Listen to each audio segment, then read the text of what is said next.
Alright, this video is about section 9-2, which is on reflections. Reflections of figures over a line, and also specifically reflections of figures over a line in the coordinate plane. Okay?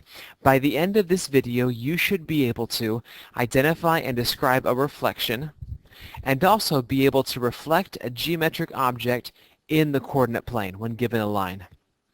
Okay, before I give you the formal definition from the textbook, let me give you a couple of examples using Geometer Sketchpad. Okay, so here we have triangle ABC on your left, and I've reflected it across the line in the middle, and you get triangle A prime, B prime, C prime. Now as I move the triangle, you'll see that they both change because it's a reflection. Okay, I can also adjust my line so it's not vertical. It can be any line, and it's reflected. Now I think a lot of us just understand a reflection, that it's a reflection. That's an easy idea. Okay, now the definition is a little abstract, I think, but a reflection across line R, called the line of reflection, now it's not always called line R, but it's always the line of reflection, is a transformation with these two properties. One, if point A is on the line of reflection, then the image of A is itself, meaning once you reflect it over that line, it stays the same point. Okay? If point B is not on line R, then R is the perpendicular bisector of BB prime. Okay, which doesn't really make a lot of sense, but if you think about the fact that the distance between a point and a line is the perpendicular distance, meaning the distance from B to line R is this distance. That's perpendicular, and the distance of B prime to the line is also perpendicular. And since it's a reflection, these two lengths are the same, we would call it a perpendicular bisector. Okay? And also keep in mind that a reflection across a line is an isometry. Okay, let's look at some more Geometer Sketchpad files. Okay, we've seen this one. Okay, now in the coordinate plane, this red line, which is also the y-axis, is our line of reflection. Okay, it happens to be vertical at this moment, but it doesn't always stay vertical. Okay, now A and A prime are both graphed for us, so the point A is at 4, 2 right now, and A prime across the y-axis is negative 4, 2. Now an easy way of seeing that is that from A, we're going to go perpendicular to our line of reflection. Okay, and the distance that A is from the line of reflection is 4 units. So if I keep going 4 more units, I'm at A prime. Okay. Let's try changing let's just try changing the line of reflection. Instead of being vertical, let's have it be horizontal. Okay. Again, we will look at the length that's perpendicular to the line of reflection. Okay. Now we are 3 units away from the line of reflection, so I'll keep going across that line perpendicular to that line 3 more units. Okay, and I have A prime. Okay, keeping that in mind, let's review quickly vertical and horizontal lines, at least the equations of which. Okay, the line, this horizontal line, is defined by the fact that every point on the line has a y value of 2. Okay? So no matter how far we go over an x, we will always go up 2 units. Okay? And so this line is y equals 2, which can be a little counterintuitive because it's kind of parallel to the x-axis, and so we kind of may want to call it x, but the point is the fact that it always has the same y value, and so the line is y equals 2. Okay.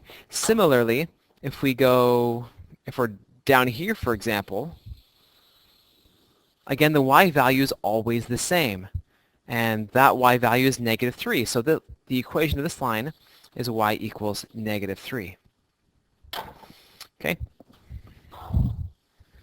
Now you may guess that lines that are vertical then, like this one, the x values now are always the same. The x values are always negative 1. So no matter if I go over negative 1, up or down, no matter how far I go up and down, I always have an x value of negative 1. So this equation is x equals negative 1. Or if I'm over here, my x value is always going to be the same, and it's going to be x equals 5. Okay? So in general, horizontal lines are y equals something, and vertical lines are x equals something. Now, before we jump into graphing a figure like a triangle, let me show you again what it looks like in Geometer Sketchpad. Okay, here's a triangle ABC, and triangle A prime, B prime, C prime, and I've also included the coordinates. Okay? Now we can move it around. It says a reflection, which we're not surprised about. Now one thing to notice is that when the line is the y-axis, the image happens to be the same coordinates as the pre-image, except the x-coordinates are negative. Okay. Similarly, if we have our line of reflection be the x-axis, okay, it's a little confusing because they're overlapping. Let's go like this. Okay, if we have it be the x-axis, again you have the same coordinates, but now the y-coordinates are now negative. Okay, but again we're still keeping the same distance across the line of reflection that's perpendicular to our line of reflection. All right, so if A is negative 3, 4, I'll just plot that point. Okay, that's A. And B is 1, 0. I'm sorry, 0, 1. And point C is 4, 2. Okay, our triangle looks like this.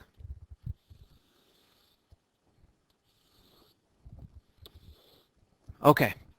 What is the image of ABC reflected across the y-axis? Okay, the y-axis is right here. So that goes up and down. Okay, now start with point A. Point A, going perpendicular to the line of reflection, I've gone 3 units. So I keep going 3 more units. And this point right here is A prime. Okay, point B is on the line of reflection. So if I reflect it across, I get the exact same point. So this is also B prime. Okay, C is I'll go perpendicular to the line of reflection, and I go 4 units. So I go 4 more units, and I get C prime. Okay, now there are lots of lines. Sorry about that, but if I draw this,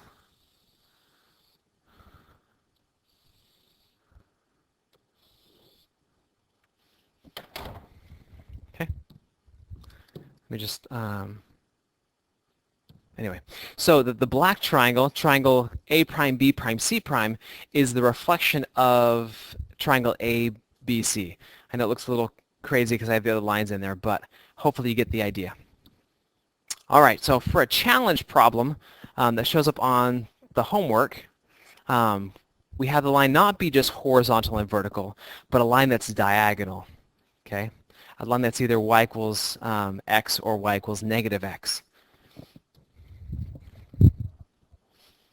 Okay, now again, we are still going perpendicular to the line of reflection.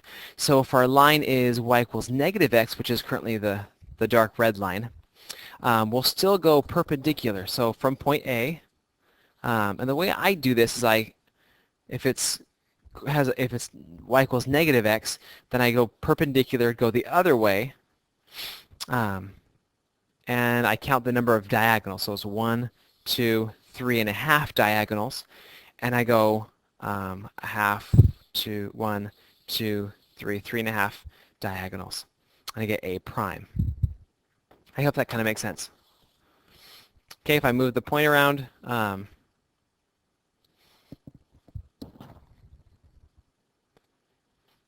if I move A,